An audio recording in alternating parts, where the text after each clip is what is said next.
Hi, this is Scott with the Android Guys podcast. I'm here with Luke. Hey, hey. How you doing there, Luke? Pretty good, dude. So, you had your weekend getaway? I did have the weekend getaway. It was a good time. Played a whole bunch of board games. Yeah? Yeah. Some I had never played. Others I had played not for like...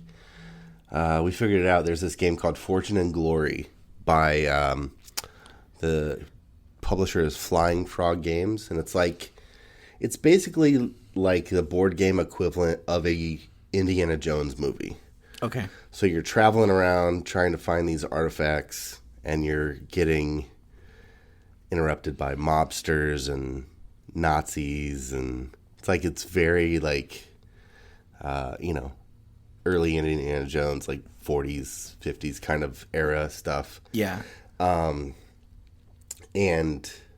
We played it as a group of friends, same group, back in 2014 was the last time we had played it. Oh, wow. We figured it out. So it's fun. It's a fun game. The last time we played it, I won. I didn't win this time. But yeah, we played a whole bunch of games. Some really good stuff. Some stuff that was took a lot of time but wasn't as good as I thought it would be. Oh, that stinks. Yeah. But, I still like that because even if a game is quote-unquote bad, I like trying to figure out, how could it be fixed? Mm-hmm. And a lot of discussion around that. One of the guys in our group, he just wants everybody to have fun. And so we were, going through it, and I was just not having a good time because, I could tell, halfway through it that I was going to lose anyway. Mm-hmm. Or I wasn't going to win. Not lose, but I wasn't going to win. And so it's just ugh, this is, I was stuck. Some things had got me stuck in my progress and stuff like that. You being a wet mop. And I wasn't. I was just playing. He's like, man, you just look like you weren't having fun. I was like, I wasn't, but I also was because I was still playing a game. I'm still here with you guys doing this. Yeah, I'm not working, right? Right. So yeah, all in all, it was a great weekend. We were up by the lake, and it was gorgeous out, but I think we were outside for a half hour maybe the whole time. Oh, man. Yeah. Played some Can Jam, and that's about it. Right on, dude. Yeah, it was good. How about you? You were away also.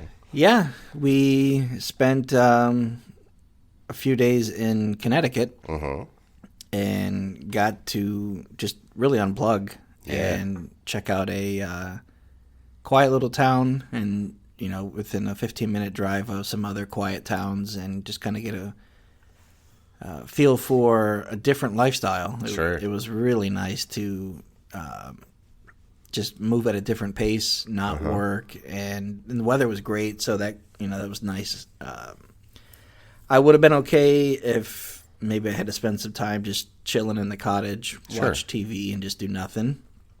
But I also feel like I would have probably grabbed a laptop and did a little bit of email catch-up things. So it was nice. We took in some sights, new foods, and saw a lot of cool things, and did some hiking. So oh, nice. Yeah, I've got plenty of mosquito bites to right, all up and down. But yeah, it was good, well needed, and ready to go back. That's the thing with me for traveling is I'd love to experience new things. Yeah. And I'm always like, oh, I got to come back here. Mm-hmm. This would be great again with this person. Or we should stay here next time. But then you realize, there's so many other places to visit. Yeah. It's like going to a restaurant and ordering something and well, this sounds good. But do I come back and order this again? Right. It's like, I'd really like to try something different. Right.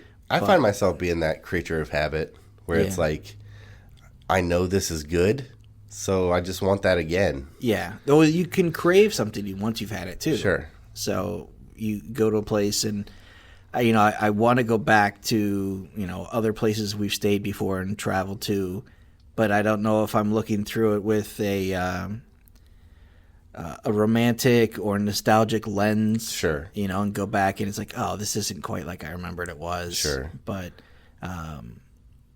yeah, it was a nice, we were 8 hours from here, so it was pretty well removed. Sometimes you feel like if you go back, you won't maybe be as busy as you were on the first trip, and so you can, relax and be like, oh, I wanted to spend maybe more time here or do this instead. And if we come back next time, we could, actually start here a little longer. We know we don't have to hit this. We don't have to do this. Right. We can start with a couple things we didn't get to and then just kind of chill. Sure. So, yeah, it was exciting, fun, all the stuff that I had hoped it would be. Good. All my hopes and dreams. Oh, they were all fulfilled. For now. So yeah, let's continue on the timeline. Yes. We're talking about 6.0. Yeah, we're on Android 6. Yeah. Marshmallow. Yeah, Android 6.0 Marshmallow. This was released, it was first announced in May 2015 as part of the Google I.O. The developers kind of get a sense for what's coming. They can, and users too, kind of see what's, available and start to, even at this time, they would start to put out beta releases ahead of time. Yeah. Up until this point, it was really a case of, hey, we've got this. It's ready to go. Here's some phones with it and enjoy. Right. Whereas this one is kind of a, hey, we have it. It's coming. Here are some features. Get it out there and test it, play with it. And then later we will put it out on some devices. So it wasn't until September, so a few months had gone by, 4 months, until we saw it with some devices. Right. So September 2015 is where we are. So now we're 6 years back. So for a lot of people listening, if you're old enough to listen to this and understand, comprehend what we're talking about, you're probably old enough to remember 6 years ago. Yeah. Kind of what you were doing. But to help get people back in that frame of mind, Luke, you typically will kind of share some pop culture references. Let us know what was happening in the world at that time. Yeah, so we usually hit the big three. We hit music, TV, and movies. So in September of 2015, on the radio, you would be listening to "What Do You Mean" by Justin Bieber. You would listen to "The Hills" by The Weeknd. Or you would listen to "Can't Feel My Face" by The Weeknd. Okay, you're doing things. Yeah, right? Yeah. It doesn't seem like that was 6 years ago, but it was. Well, that puts me, right at that point, it was, a month later, a mutual friend of ours was getting married. And I remember the music of that time was, right in line with him getting married. So, Sean, if you're listening... You're on our tip of our tongue here today. Right. Movie-wise, you could see Hotel Transylvania 2. 2, the second one. Okay. Green Room. Oh, my gosh. Yeah. Or The Martian. Wow. Yeah. Okay, so speaking of Sean, we went and saw The Martian right before he got married. So that was kind of like bachelor party weekend. Right. We went and saw that. Okay, see, again, it's one of those, there's no way that this was only 6 years ago. Right. But then it's also, wait, that's a long time. There's so much has happened since then. Right. Okay. And then to TV... Blind Spot had just debuted on TV. Okay. Along with Scream Queens, which was like that CW kind of thriller show. And then this is the one that was, for me, was like, wow, that was 6 years ago, but also that was 6 years ago? The Late Show with Stephen Colbert. Yeah. Debuted then. I guess that's one of those that I would believe no matter what year you say it. Right. It just feels kind to of me, it feels like, oh, wow, that was that long ago, but also that wasn't that long ago. No. No. That's a weird one for me. It feels like that show has been there so long in my head. Yep. But really, 6 years is not that long of a time. So yeah, now that everybody's in the mindset of, maybe where you were at that time, let's get into Marshmallow. Yep. So internally, this was code name was Macadamia Nut Cookie, which would have kind of followed suit with the sweets and tasty nomenclature, right, or whatever you want to call it. Right.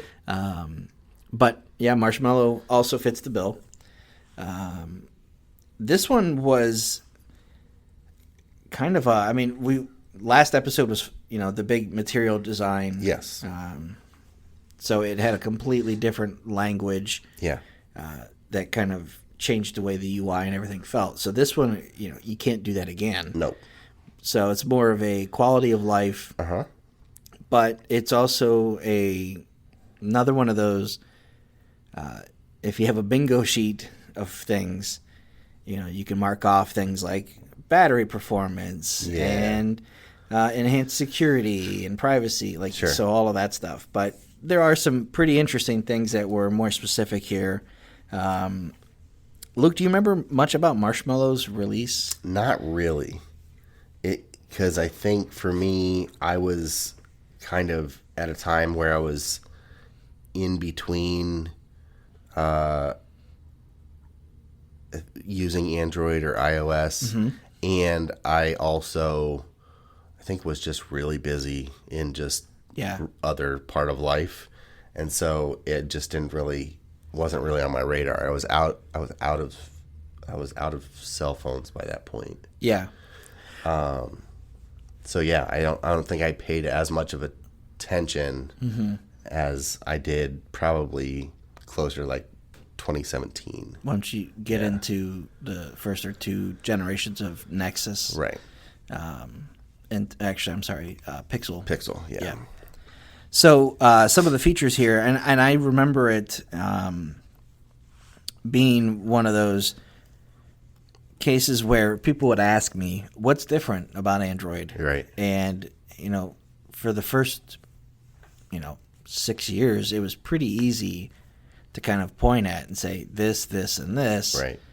And not even have to, show people. Sure. You can explain it. Sure. And they're like, oh, that's cool. Where this one is more of you have to kind of feel it when your phone gets it, you'll recognize it and say, oh, hey, this is pretty cool. Does your phone do this now? And it's like, yeah, that's actually part of Marshmallow. Yeah.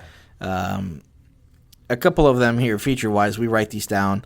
Now, again, if you've listened to this type of format or show before, we don't hit everything. It's just completely impossible. Yeah. But these are some of the noteworthy features that we saw come about in Android that, kind of standardized what was in the software platform. So up until then, you may have seen something like this on a one-off device or something that you might have had time with, but this kind of makes it possible for everybody. Right. One of them was the Now on Tap feature, and we had seen Google kind of getting smarter and more intuitive in terms of delivering information to you when it thinks you want it or need it, right? Making it more readily available, accessible quickly from your device. This is the one where you could press and hold on your home button, and it would come up and give you the ability to kind of pull up your Google Now stuff. So we're getting closer to that. And we did talk a little bit about this in the last episode where you can kind of use the Google query or ask your phone from anywhere. So if you wanted to pull up and see what your sports scores for the teams that you follow or certain celebrities or movies, things that you're into, topics, you can pull that up quickly from your phone. It was almost like Google was working to be more of an assistant to you. Yes. Oh man, I see what you're doing there. You see what I did? Yeah. It really, we're just about at that point though, right? Where it becomes less about Google as a tool and more about having somebody in your pocket that can help you. Right. And there's a fine line between having information when you want it to, on demand, but then the other side of that is, gentle reminders of things coming up. Right. And notifications and things that might say, hey, this game is getting ready to start. Mm-hmm. Do you want to keep an eye on the score? Mm-hmm. So right. An assistant is completely different than just a search engine. Right. And Google's getting much better at that at this point. A couple of features here. Doze. Yeah. This is something that, it had an actual name to it, but it was kind of an intentional way of doing what they've, been doing with different versions of Android is,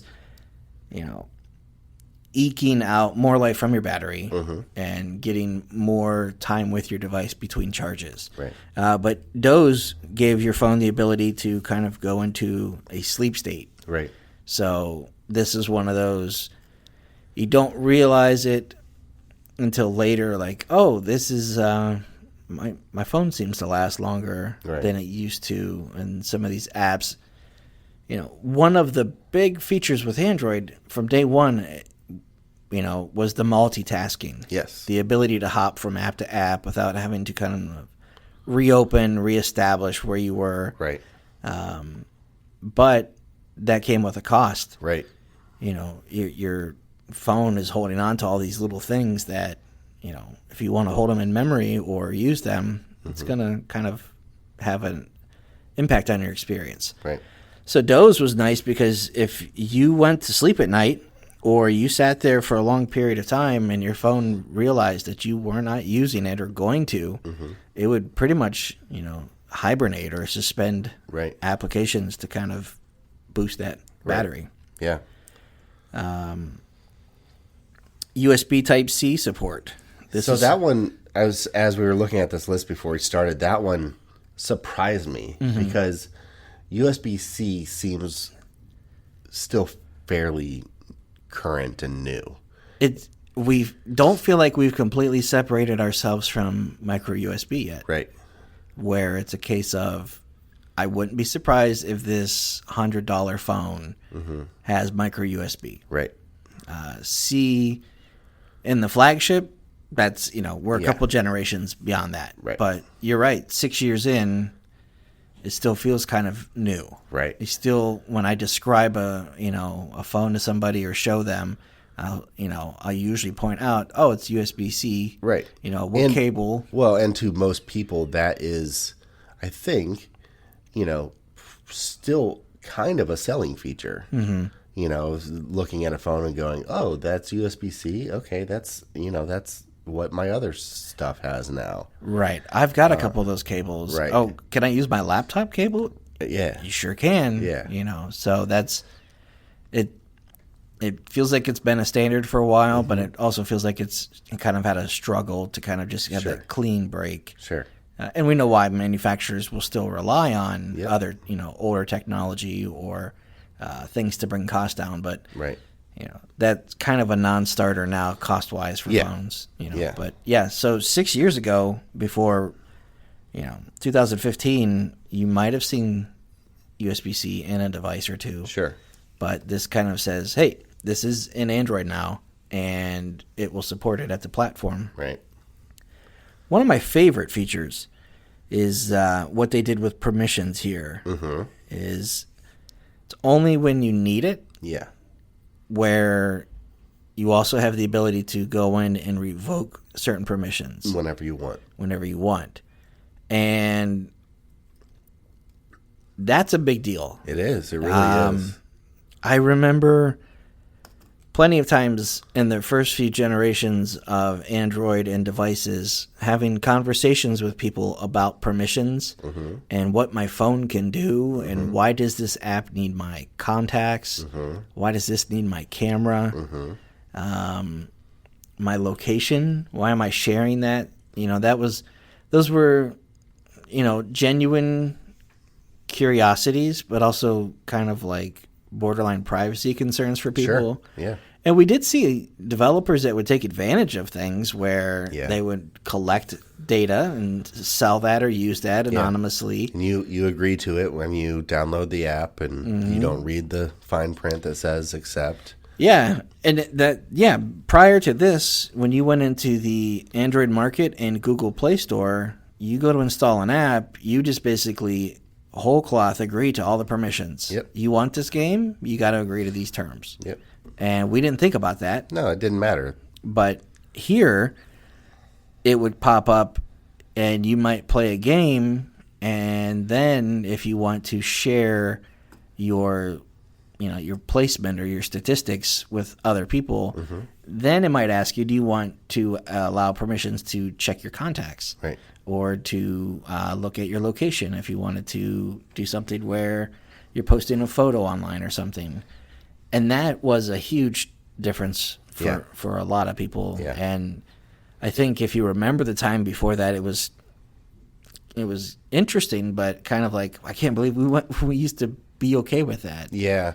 This was also the time, right around this time, maybe slightly before, where other things were, Facebook is getting bigger, and there were a lot of games, I remember, that you would give permission for it to share your progress right on your Facebook. timeline. Yeah, so you all of a sudden you see like Aunt Carol is level 49 of this game. Farmville. It's Yeah. like, gosh.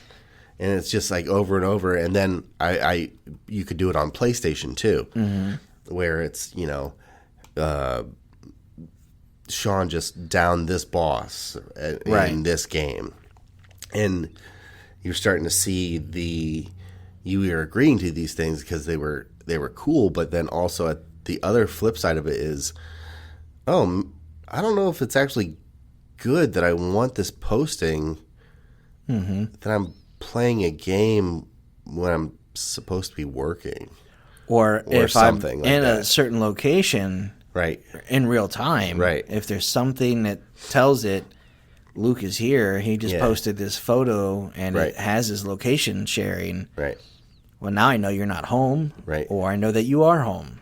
So this kind of gives you that control over all of your permissions. And if you're playing a game and you realize, you know what, I don't know, I'm not sure if I like the fact that this app has access to my camera. Right. Why does my Reddit application happen to have that? Right. I don't know. I don't feel comfortable with that. I can go in and just simply disable that. Right. So, and they've changed. We'll talk about that in future episodes. They do continue to work towards notification or the permissions on that in terms of and making it more nuanced and better parameters set. So it's not just because at this point it was a all or nothing. Still, as you need them. Yeah. So as you would open it up and install it, you would see the different settings. Another feature was introduced, and this also might make you feel like you've been around forever, or this doesn't feel that old. Using your fingerprint reader to unlock your device and or authenticate like an in-app purchase, or to verify, to like a password inside of an app. Right. That was something that, again, you may have had prior to that, but not where they said we'll just code that into Android.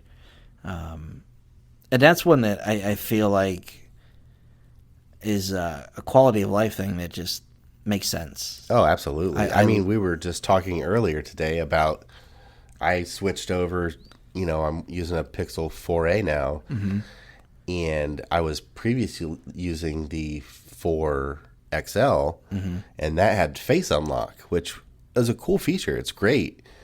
But there's so many times where, even especially with the pandemic, this year,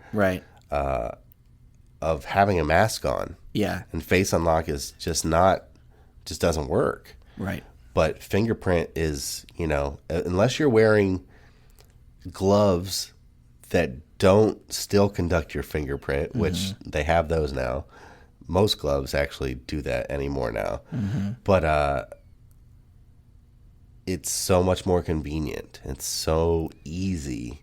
Yeah. Face unlock is great, but there's times where it just, if you're sitting in bed and it's dark, you got to make sure you have your phone brightness turned up so that the camera can see your face correctly. Right. And fingerprint just works. And it's just very nice. Well, and if you're smart with your passwords and you're not storing them, right, and you've got these long passwords, right, it makes more sense to just say, you know what, put that behind my fingerprint, because nobody's going to hack that. Right.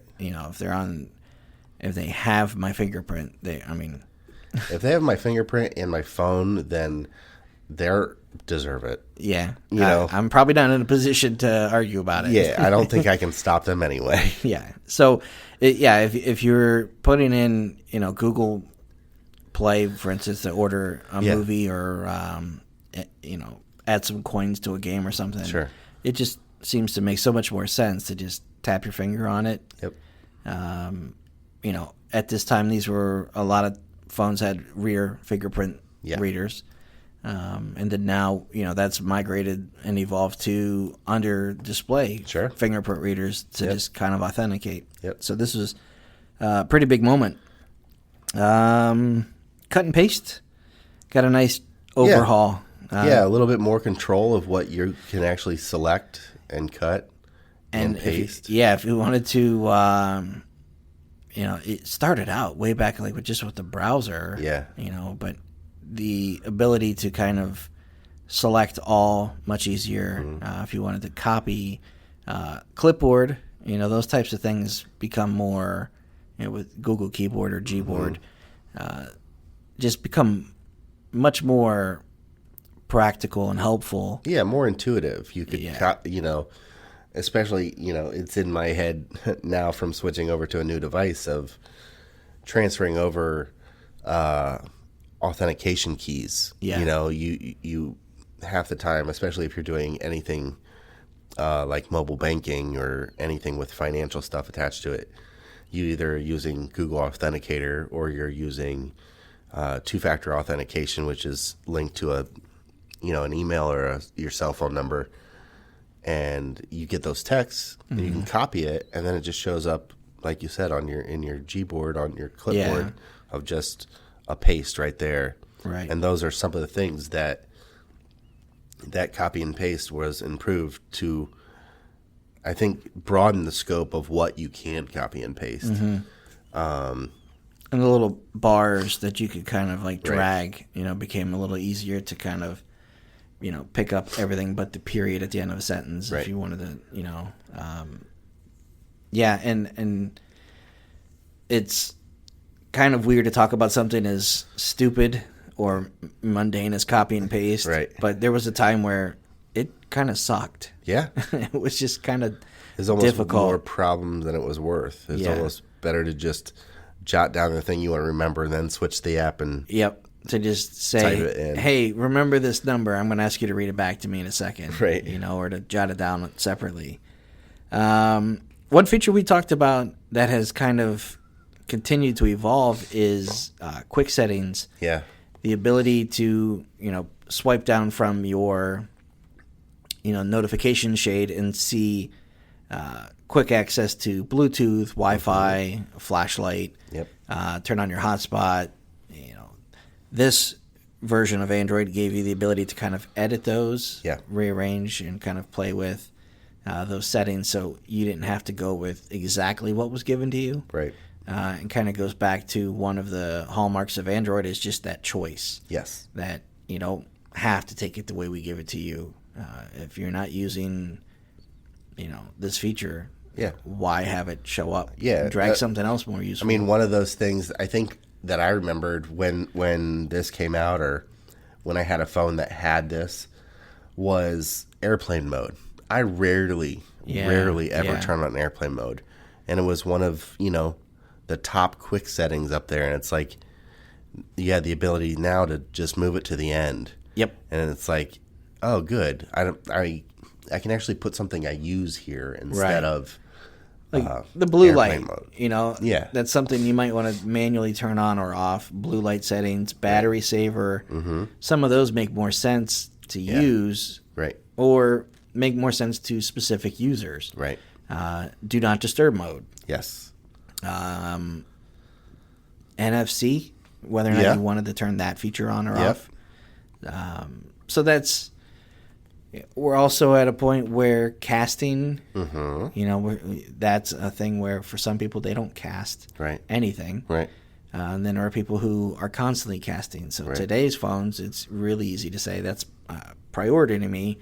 I want to be able to have that swipe down and immediately be able to do that. Another setting, and you've probably experienced this recently, moving to the 4A 5G, is the ability to automatically back up and restore your apps and their settings. Man, did it suck to have to switch phones before. Because certain games that if you didn't log in with a Facebook account or the Play Store, some kind of credential that was cloud sync, you lose all your progress, or you lose your settings that you might have stored in terms of again, talking about like a Reddit application, being able to change the, your login, and then you have certain maybe themes, or font size settings, all kinds of little things like that. Colors, do you want it as tiles or text, and all like that stuff takes some time to kind of really find you, and it's terrible to have to do that again, once every year if you're a frequent upgrade kind of person, but. So this gives you the ability where Android will automatically kind of back that stuff up for you and store it in Google Drive. Doesn't use any of your storage. And then you can restore those things. And it's automatic. I think that's the best part of it is unless you turn it off, it's on there. And it's not invasive. You don't have to wait for it to finish uploading. You don't have to go right now like, I'm switching phones. Let me go in and select what I want to back up. Let me figure out and then wait for that process. There were apps that did that for a long time for people, and there still are. If you want to back up, say, for instance, all of your text messages or pictures, things.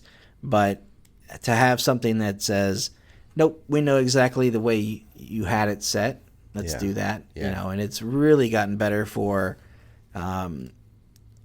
switching a device. You can actually be up and running now with a phone that says, this looks and feels exactly like the one that I just, maybe it broke, or water damaged or something, and you didn't have the ability to go in and save things, but you could actually say, this looks just like that phone as of last night at 11:30 p.m.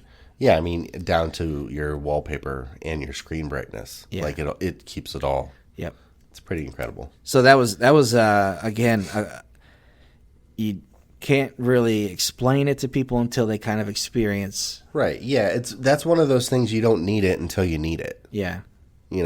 It's it would be what if I told you that if you had this phone, if it ever broke, you could have a replacement and everything's still there. Oh, that'd be great. I didn't. You can do that. The last one that I have here, feature-wise, is something that I still experience this. Because I have a weird. I'll explain it first.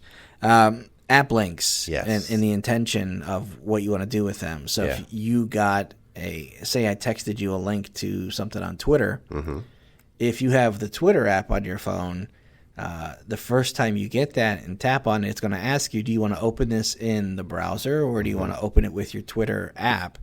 Or if you've got multiple apps that can handle that link, you can decide at that point, I want this to be the app that opens these types of links. And for me, I know that there's the button at the bottom that you could check a box that says always. And I know I can go into my phone and change that later. But I'm a just once kind of guy. I am the same way. That's funny that you say that because I would never really think of this feature as a thing, but I always I get different Reddit pages that I'm subscribed to. Mm-hmm. I'll get an email about like the things happening on those pages. And I'll see something and I'll go, oh, what is this about? And click on it. It'll pop up and say, do you want to open this in browser or with Reddit? Yeah. And I'll pick one and I'll just say just once. Yep. Because I don't know. I don't know if I want to change because yeah. What happens if I go with the Reddit app and then the app upgrades and it's worse experience? Yeah. And I've seen that happen where I would default and say, yep, let's do this from now on. Yeah. And an app will get an update or something, and I'm like, I don't like the way it handles animated GIFs anymore. Yeah. I don't like this. So I don't know if that says something about us in terms of like commitment or what. I mean, again, these are features that you can change. Yeah. Even if you said. Yeah, you can. Always open with this. Yeah. So if I open something that's just a web address, I can always have it do it in Chrome. Yeah.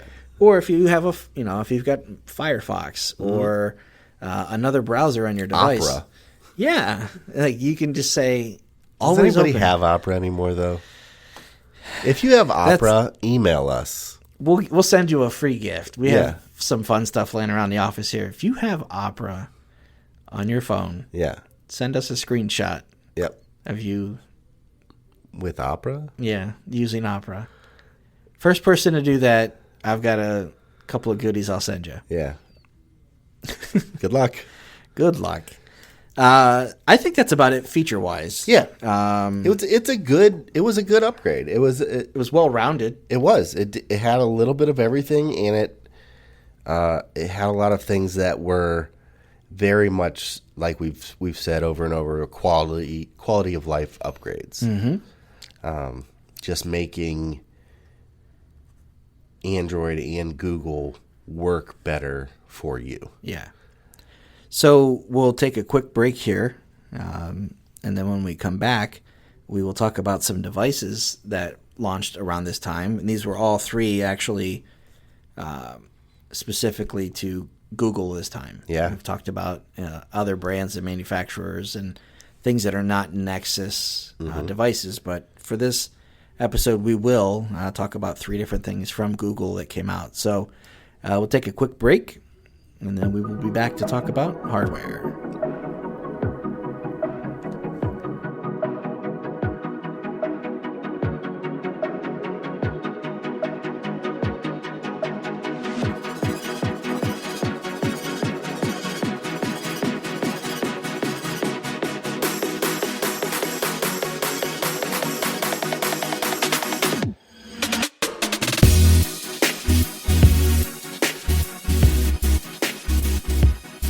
Okay, we're back. Yeah. We are going to talk about hardware. Yes. And we'll talk about three devices. Okay. Three different manufacturers. Uh-huh. Two of these are phones. Okay. And then one of them is a tablet that kind of leans into the 2-in-1 convertible device kind of space. Okay. So talk about phones, and this is the last time we will talk about these types of phones as Nexus devices. Ooh. Nexus 5X. Yeah. Which was an LG device. Yes. So they had gone back to LG from previously we had discussed was Motorola. Yes. For the Nexus. Yep. 6. So we stayed with... Well, we had the 5 was LG. Yep. The 5X is more of like a step up from that. Yep. Looked similar, but also kind of looked... I mean, each of these did have a distinct look, but it did kind of follow and have this kind of design language that was LG, but also a little bit of Google. The Nexus 5X would have been more of the budget friendly. Yes. We had actually talked about this before with the way some of these devices were priced, we saw this creep into this higher, $700 like. Right. Oh, is this a flagship experience? Is this a premium device? Mm-hmm. It's certainly priced that way. Right. But here, the Nexus 5X, this was available in two storage capacities, 16 gigabyte Yep. and 32 gigabyte. Pretty standard. $380, and for $50 more, you would double the storage to Yeah. 32. Great price points. Very, very good compared to what they had come out the year before. Yeah, it kind of says this is a phone for everybody. Yep. Hardware-wise. Yep. Luke, what kind of specs do we have on the Nexus 5X? So the display was a 5.2-inch 1080 high-def display. Mm-hmm. A 1.8 gig hexa-core processor. That was a weird time because we were jumping from quad-core to octa-core. Yep. We didn't spend too much time in that hexa-core. No. That was a weird was, moment. Yeah, it was strange. It was like this is more than the quad-core, but it's like, yeah, but there's octa-core things out. Like, why didn't you just go to that? Yeah. And I think it's, looking at it probably just to stay budget friendly because the octa-core was still a higher price point phone normally. This had 2 gigs of RAM, which was fine for that time. Yeah. Especially in a budget device. Right. And then you said 16 gig to 32 gig storage. It had a 12.3 megapixel camera on the back and a 5 megapixel front facing. Both of those totally great. Yeah. And a 2700 milliamp battery and a fingerprint sensor. Yep. To take advantage of the features in Marshmallow. Yeah. I didn't look, but I'm going to do a quick check while we're talking about it. But I couldn't remember if this one had USB-C on it. Let me double check. Nexus 5X specs. So this was the more of the everyman phone that says, hey, you don't need to have high-end, best flagship stuff to do what you want to do. Right. What you can get away with. For a lot of people, it was easy to buy into this mindset of you have to get the latest and greatest. It's kind of like that computer mentality. Yeah, the more you spend, the better it is. Right. And it's interesting. It's interesting how that mentality came about. Mm-hmm. But they did. I think they did a really good job of saying this will do everything that the average user needs. Yeah. And you don't have to buy this other phone that we're selling. Yeah, we're putting out two. Yeah. We're putting out a nice, pretty high-end, quality premium experience. Yeah. But it's not for everybody. Right. So this does have USB-C. I did double check. So it does take advantage of that standardization. Right. This was, for me, I ended up with the other device that we'll talk about here. Okay. Only because I was a... You're a power user. Am I? Yeah. No. I'm a guy who's, I do tend to carry around as a daily driver something that's a generation or so behind. Yeah. It was, that 4A 5G, you're like, well, they have the 5, and now we're talking about the 6. Mm-hmm.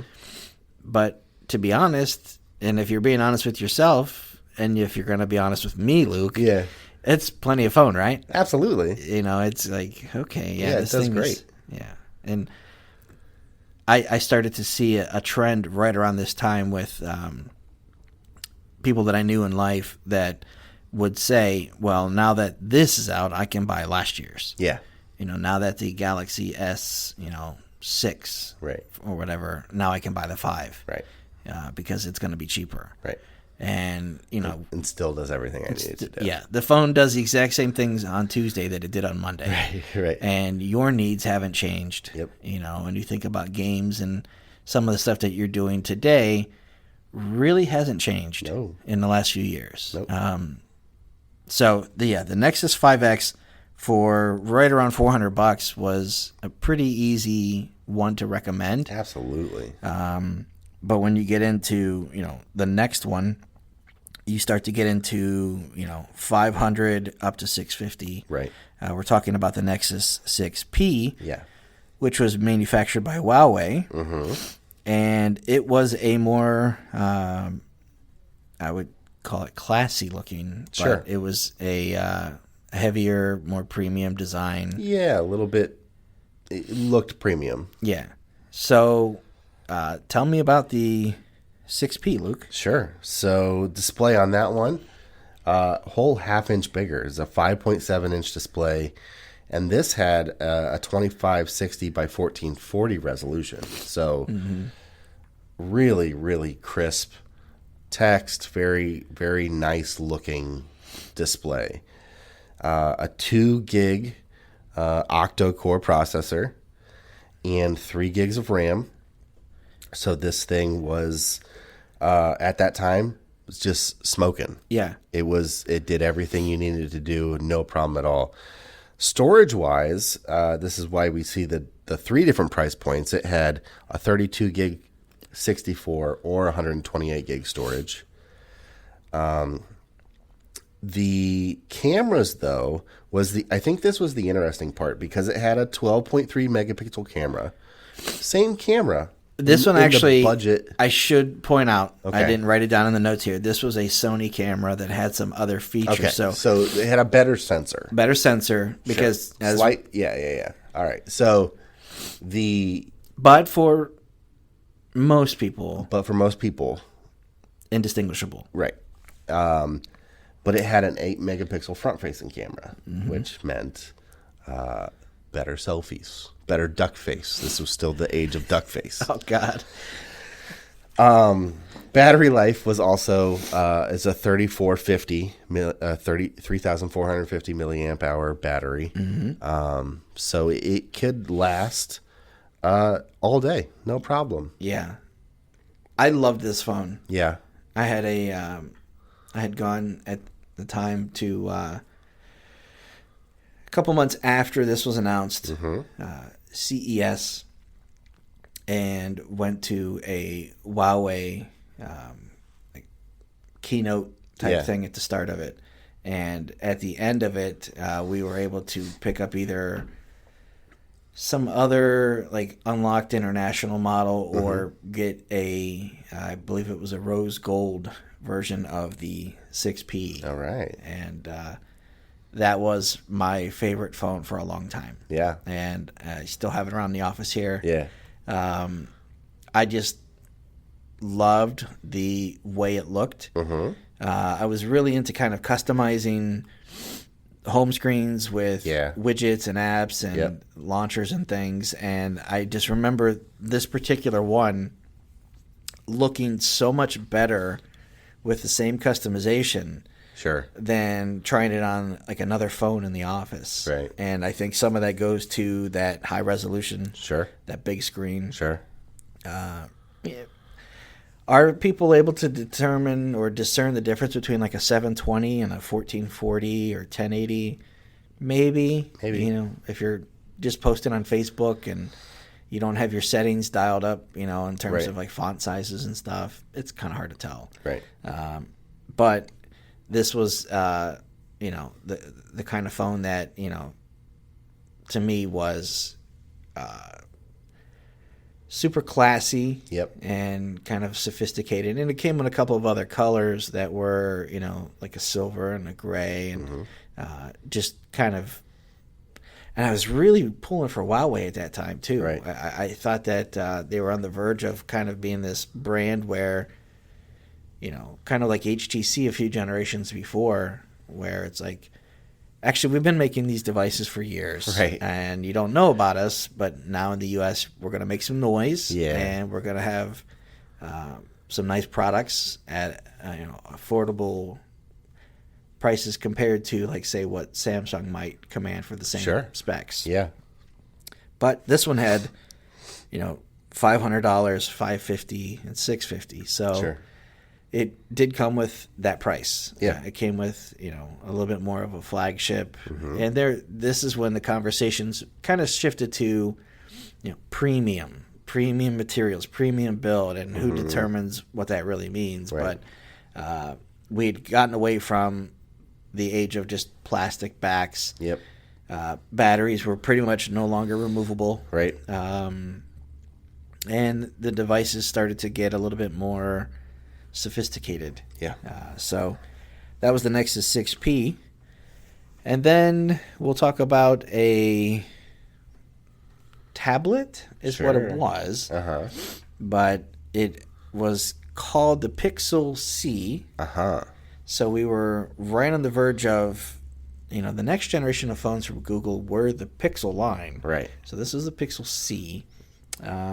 This was a tablet that had the option to buy a keyboard if you wanted to snap in to do kind of like that. Was the Microsoft Surface out at that point? Possibly. But this is where things start to move away from just that tablet. I mean, as quickly as tablets came on, they seemed to kind of go away. Right. As Chromebooks started to learn how to run Android apps, and as people kind of gravitated to these 2-in-1 devices that you could say, well, actually, my phone's getting bigger. I'm at a 5-6 inch screen. I don't need a 7-inch tablet, so maybe a 10-inch tablet, or So it's an interesting device. It was a one-off. I had gone away from like a Nexus 9 or Nexus 7 tablet. Yeah. Hit me with some of the specs of the Pixel C. Yeah, so this was manufactured by Quanta and Foxconn. It was a 10.2-inch display, 2560 by 1800. So this is higher resolution than the 5X, but not quite as good as the 6P, but with almost double the screen size. Yeah. It had a 1.9 gig octa-core processor and 3 gigs of RAM. 32 gig storage or 64 storage with an 8 megapixel camera on the back and a 2 megapixel camera on the front. And if I'm looking at what you wrote correctly, is this a 9,000 milliamp battery? Yeah. That seems huge. Yeah.